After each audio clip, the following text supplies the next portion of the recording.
इससे पहले की वीडियो में हमें यह पता चला था कि सृष्टि किस तरीके से बनी और जो ब्रह्मा जी हैं और विष्णु जी हैं उनको अपने अपने सृष्टि के अंदर रोल किस तरीके से मिले। अब इस वाले वीडियो में शिव जी की पूजा किस तरीके से होती है वो बताया जाएगा बड़े विस्तार से। तो जो ऋषि हैं वो सूत जी से पूछते हैं कि सूत जी आपने हमें बड़ा अच्छा बताया, लेकिन अब आप हमें ये बताइए कि शिव जी की पूजा किस तरीके से करनी चाहिए। ब्राह्मण, क्षत्रिय, वैश्य, शूद्र सभी उनकी पूजा करते हैं, तो किस प्रकार से उनकी पूजा सबसे अच्छी तरीके से की जा सकती है। तो सूत जी बोलते हैं, जैसा आप लोग पूछ रहे हैं उसी प्रकार पूर्व काल में व्यास जी ने सनत कुमार जी से पूछा था, फिर उसे उपमन्यु जी ने भी सुना था। तब व्यास जी ने शिव पूजन आदि जो भी था उसे सुनकर लोक हित के काम से मुझे पढ़ा दिया था। उसी विषय को भगवान कृष्ण ने महात्मा उपमन्यु से सुना था। पूर्व काल में ब्रह्मा जी ने नारद से इस विषय में जो पूछा था मैं आपसे वही कहूंगा। तो जो ब्रह्मा जी हैं वो नारद से कहते हैं, भगवान शिव की पूजा होते ही सारे दुख विलीन हो जाते हैं और समस्त दुखों की प्राप्ति हो जाती है। तत्पश्चात समय आने पर जो उपासक है उसे मुक्ति भी प्राप्त हो जाती है। ब्राह्मण, क्षत्रिय, वैश्य और शूद्र भी संपूर्ण कामनाओं तथा प्रयोजनों की सिद्धि के लिए कर्म से विधि के अनुसार भगवान शंकर की पूजा कर सकते हैं और करते हैं। प्रातः काल ब्रह्म मुहूर्त में उठकर गुरु तथा शिव का स्मरण करके पुनः तीर्थों का चिंतन करके भगवान विष्णु का ध्यान करें। हे मुनि, इसके बाद मेरा देवताओं का और मुनि आदि का स्मरण चिंतन करके स्तोत्र पाठ पूर्वक शंकर जी का विधि पूर्वक नाम लें। ये सब जब आप उठते हैं बिस्तर से तो बिस्तर पे बैठे बैठे ही करना है। उसके बाद मंत्र उच्चारण करते करते ही स्नान करें। फिर मन को स्थिर करके पूजा गृह में प्रवेश करें और पूजा सामग्री लेकर सुंदर आसन पर बैठें। पहले न्यास आदि कर्म से निवृत्त हो जाएं, फिर शिव जी की पूजा करना शुरू करें। शिव जी की पूजा करने से पहले गणेश जी की भली भांति पूजा करें। फिर अष्टदल कमल बनाकर पूजा द्रव्य के समीप बैठकर उस कमल पर शिव जी को निवास दें। तत्पश्चात 3 बार आचमन करके पुनः दोनों हाथ जोड़कर 3 प्राणायाम करके मध्यम प्राणायाम अर्थात कुंभक करते समय त्रिनेत्रधारी भगवान शंकर का इस प्रकार ध्यान करें। पंचवक्त्रम 10 भुजम शुद्ध स्फटिक सन्निभम सर्वभारण सुक्तम व्याघ्र चर्मो तीरकम। अर्थात उनके 5 मुख हैं, 10 भुजाएं हैं, शुद्ध स्फटिक के समान उनकी कांति है, वह सब प्रकार के आभूषणों से विभूषित हैं तथा वे व्याघ्र चर्म पहने हुए हैं। उनके स्वरूप की भावना करके मनुष्य सदा के लिए अपने पापों को भस्म कर डालता है। वहां पर शिव को प्राण प्रतिष्ठित करके फिर परमेश्वर की पूजा करें। बुद्धिमान पुरुष विधि पूर्वक भिन्न भिन्न प्रकार के 9 कलश स्थापित करे। उन्हें कुशाओं से ढककर कुशाओं से ही जल लेकर उन सबको प्रोक्षण करे। उन सभी पात्रों में शीतल जल डाले। तत्पश्चात बुद्धिमान पुरुष देखभाल कर प्रणव मंत्र के द्वारा उनमें इन द्रव्यों को डाले। खस और चंदन को मिला के, चमेले के फूल, शीतल चीनी, कपूर, बड़ की पेड़ का जड़, तमाल, इन सबको कूट पीट कर चूर्ण बनाकर उन जो रखे हैं पात्र उनमें डाले। ये सब चंदन सहित सभी पात्रों में डालना चाहिए। फिर प्रसन्नता पूर्वक लिंग शुद्धि करके मनुष्य उचित रूप से मंत्र समूह के आदि में प्रणव यानी ओम लगाए और अंत में नमा जोड़ के उनकी पूजा करे, अथवा प्रणव का उच्चारण करते हुए ही पद्म वगैरह चढ़ा सकता है। इसके बाद पद्मासन लगा के बैठे और ओम सद्दो जातम प्रपद्धामि इत्यादि मंत्रों से परमेश्वर शिव का आवाहन करके ओम वामदेवाय नमः इत्यादि वेद मंत्रों से उन्हें आसन पर विराजमान करे। फिर ओम तत्पुरुषाय विद्महे इत्यादि रुद्र गायत्री द्वारा इष्ट देव का संधि प्रकार से अच्छी तरीके से पूजन करे। फिर ओम अघोरभ्यो नमः इत्यादि अघोर मंत्रों से निरुद्ध करे। तत्पश्चात ओम ईशान सर्व विद्यमान इत्यादि मंत्रों से आराध्य देव का पूजन करे, पाद और आचमनीय अर्पित करे। तत्पश्चात गंध और चंदन मिश्रित जल से विधि पूर्वक रुद्रदेव को स्नान कराए। उसके बाद सब सुंदर चावलों को ले, अक्षतों को ले प्रसन्नता पूर्वक शंकर जी की पूजा करे। उनके ऊपर कुश, अपामार्ग, कपूर, चमेली, चंपा, गुलाब, श्वेत कनेर, बेला, कमल और उत्पल आदि भांति भांति के अपूर्व पुष्पों एवं चंदन से उनकी पूजा करें।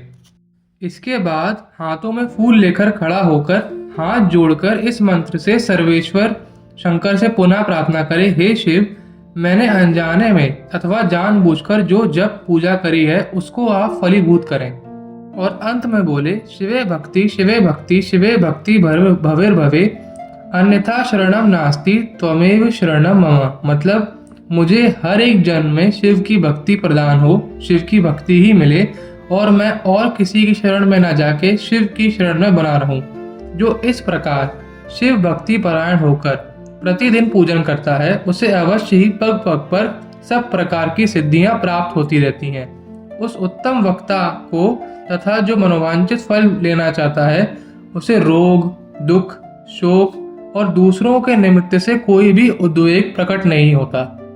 जब ब्रह्मा जी इस तरीके से नारद जी को पूरी विधि विधान से बता देते हैं कि किस तरीके से पूजा करनी चाहिए, उसके बाद वो कहते हैं, एक समय की बात है, कमल से उत्पन्न होने वाले मैंने चारों ओर से ऋषियों को और देवताओं को बुलाकर प्रेम पूर्वक उनसे ये मधुर वाणी कही, यदि आप सब नित्य सुख प्राप्त करने की इच्छा रखते हैं तो मेरे साथ क्षीर सागर में चलिए और विष्णु जी से मिलिए।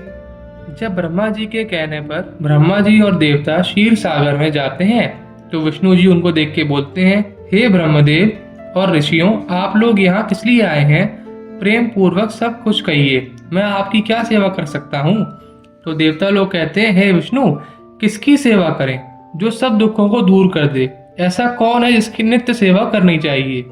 तो विष्णु भगवान बोलते हैं, हे ब्राह्मण, देवों के साथ आपने पहले भी इस विषय में सुना है, किंतु आज पुनः आपको और देवताओं को मैं ये बता रहा हूँ। सभी दुखों को दूर करने वाले शंकर जी की सदा सेवा करनी चाहिए। ये बात स्वयं ही उन्होंने विशेषकर मुझसे और ब्रह्मा जी से कही थी। इसलिए जिस किसी भी तरह से भगवान शिव के लिंग का पूजन नित्य करना ही चाहिए। हे ब्राह्मण, सभी मनोकामनाओं की पूर्ति के लिए देवताओं को भगवान शिव की पूजा ही करनी चाहिए। वही मनुष्य के जीवन की एक बहुत बड़ी हानि है, या वही उसका सबसे बुरा काम है कि अगर वो अपने जीवन में शिव की पूजा नहीं कर पाता। उसके आगे ब्रह्मा जी बोलते हैं, श्री भगवान विष्णु ने जब देवताओं से ऐसा कहा तब उन्होंने साक्षात श्री हरि को प्रणाम करके मनुष्यों की समस्त मनोकामनाओं की प्राप्ति के लिए उनसे शिवलिंग देने की प्रार्थना करी। उसको सुनकर भगवान विष्णु ने विश्वकर्मा से कहा, हे मुनिश्रेष्ठ, मेरी आज्ञा से आप भगवान शिव के कल्याणकारी लिंगों का निर्माण करें और इन सब देवताओं को प्रदान करें। उसके बाद जो विश्वकर्मा थे, उन्होंने जब ये सुना तो उन्होंने बहुत सारे भिन्न भिन्न प्रकार के अलग अलग पदार्थों से बने हुए शिवलिंगों का निर्माण किया और सारे देवताओं में बांट दिया। जब सब देवताओं को उनके शिवलिंग मिल गए तो सब लोग अपने अपने स्थान पर चले गए। इसके बाद ब्रह्मा जी कहते हैं, हे देव, हे मुनीश्वर, सभी जीव जंतुओं में मनुष्य जन्म प्राप्त होना अति दुर्लभ है। उसमें भी उत्तम कुल में जन्म लेना उससे भी दुर्लभ है। उत्तम कुल में भी सदाचारी ब्राह्मणों का सा जीवन जीना सबसे ज्यादा दुर्लभ है। तो अगर आपको एक मनुष्य जीवन मिला है तो उसको अपने कल्याण में, अपने मोक्ष के मार्ग में ही लगाना चाहिए। इसके बाद ब्रह्मा जी नारद मुनि को समझाते हैं कि जो यज्ञ हैं वो कितने प्रकार के होते हैं और यज्ञों में सबसे श्रेष्ठ क्या होता है। अब यहाँ पे यज्ञ से मतलब हवन का नहीं है, आप सुनिए और समझने की कोशिश करिए। कर्म में सहस्त्रों यज्ञों की अपेक्षा तप यज्ञ श्रेष्ठ है, सहस्त्रों तप यज्ञों की अपेक्षा जप यज्ञ श्रेष्ठ है, और ध्यान यज्ञ से तो बढ़कर कोई है ही नहीं। ध्यान यज्ञ का साधन ही सबसे बड़ा है, क्योंकि जो योगी हैं वो ध्यान के ही माध्यम से अपने हृदय में शिव को प्राप्त कर लेते हैं। अब यहाँ पे जो कर्म है वो ये बोल रहे हैं कि सकाम कर्मों की अपेक्षा, मतलब सकाम कर्म करने से अच्छा तप यज्ञ, यानी अपने जीवन को कष्ट मार्ग से या फिर बहुत ज्यादा मेहनत करके व्रत उपवास आदि रख के भगवान की सेवा करना श्रेष्ठ है। उससे भी ज्यादा श्रेष्ठ है मंत्रों का जप करना, उससे भी ज्यादा श्रेष्ठ है भगवान का एकांत स्थान में ध्यान करना, क्योंकि जो भगवान है वो हमारे हृदय में वैसे भी हैं। तो जब हम उनका एकांत स्थान में ध्यान करते हैं तो वो अपना स्वरूप हमारे सामने कभी न कभी प्रकट कर ही देते हैं। और भगवान शंकर को भी ध्यान सबसे ज्यादा प्रिय है। वो खुद भी ध्यान मग्न ही रहते हैं। हे ब्रह्मन, जो ब्रह्मविद विशुद्ध ब्रह्मविद के द्वारा ब्रह्म साक्षात्कार कर लेते हैं, उन्हें क्रिया, सुख दुख, धर्म अधर्म, जप, होम, ध्यान और ध्यान विधि को जानने में कोई आवश्यकता नहीं है, क्योंकि वो पहले ही परमेश्वर को प्राप्त कर चुके हैं।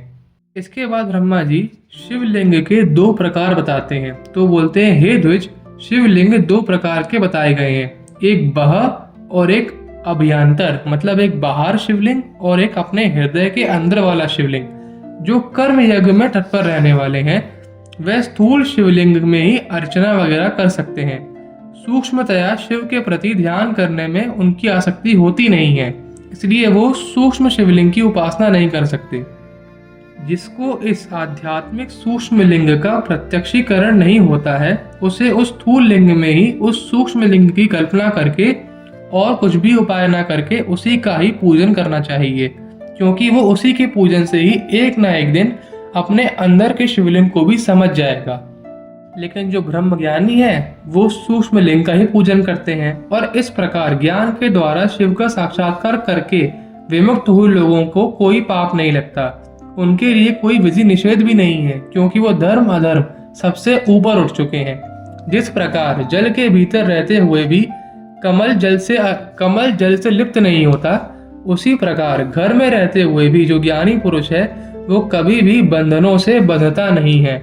जिस प्रकार विश्वास के लिए जगत में सूर्य एक ही है, मतलब जो सूर्य है वो तो एक ही है, लेकिन अलग अलग जो अगर उनके सूर्य के नीचे बहुत सारे शीशे लगा दो, या अलग अलग जो जलाशय हैं, समुद्र हैं, नदियां हैं, उनमें सूर्य का जो रिफ्लेक्शन है वो बहुत सारा दिखता है। तो क्या सूर्य बहुत सारा हो गया? तो ऐसा नहीं। इसी वजह से या इसी तरह जो शिव हैं वो एक ही हैं, पर इस पूरे संसार में वो सब कुछ होके भास रहे हैं।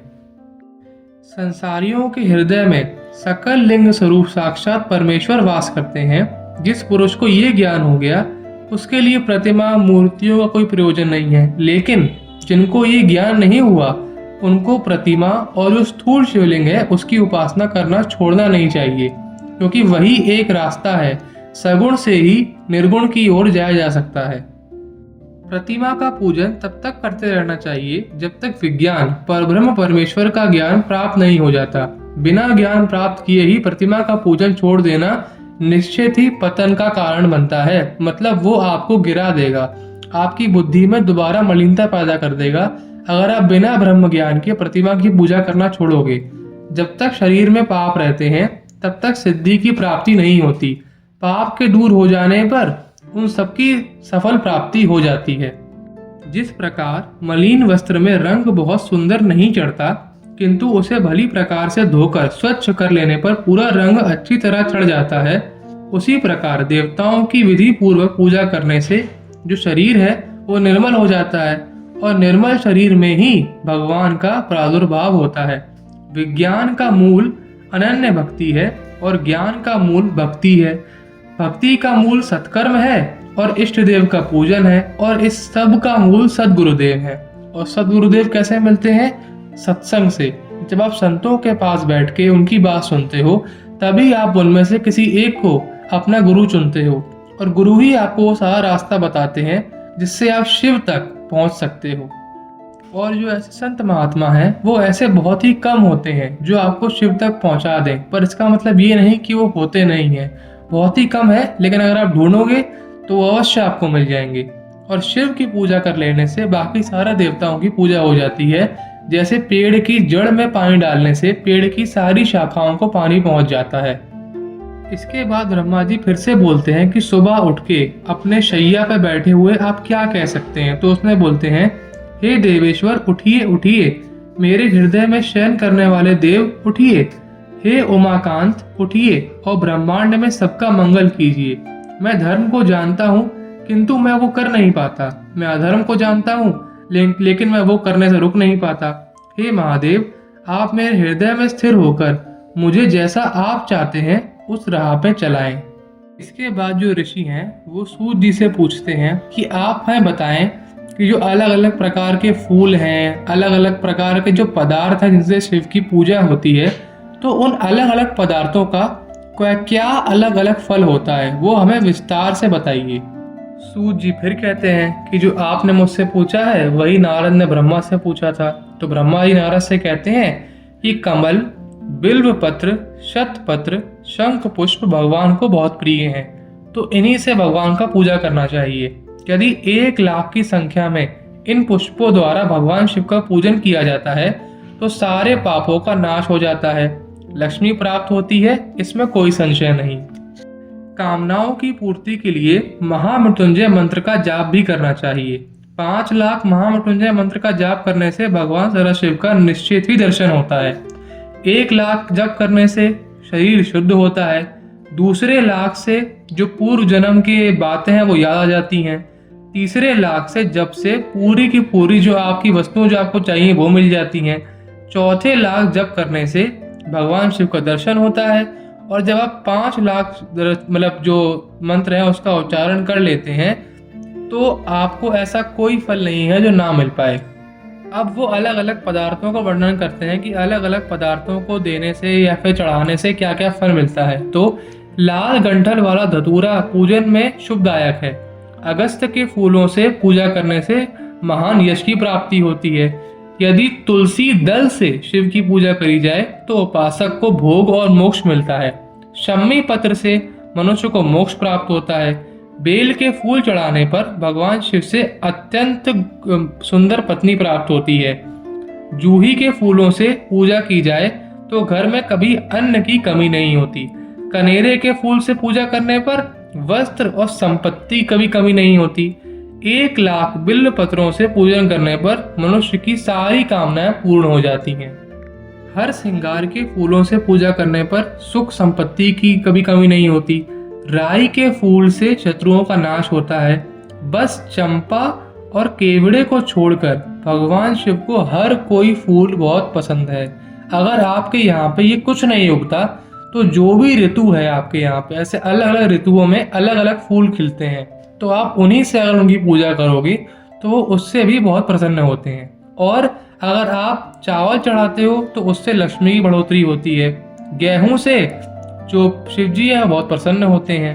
अब बताया जाएगा कि जब आप चढ़ा रहे हो तो आप क्या साथ में बोलो। तो कल्याणकारी जलधारा शतरुद्रीय मंत्र से, एकादश रुद्र से, रुद्र मंत्रों के जाप से, पुरुष सूक्त से, 6 ऋचा वाले रुद्र सूक्त से, महामृत्युंजय मंत्र से, गायत्री मंत्र से अथवा शिव के शास्त्रोक्त नामों से और प्रणव के उच्चारण करने से जो भी आप चढ़ाते हो तो वो पक्का फल देने वाला होता है।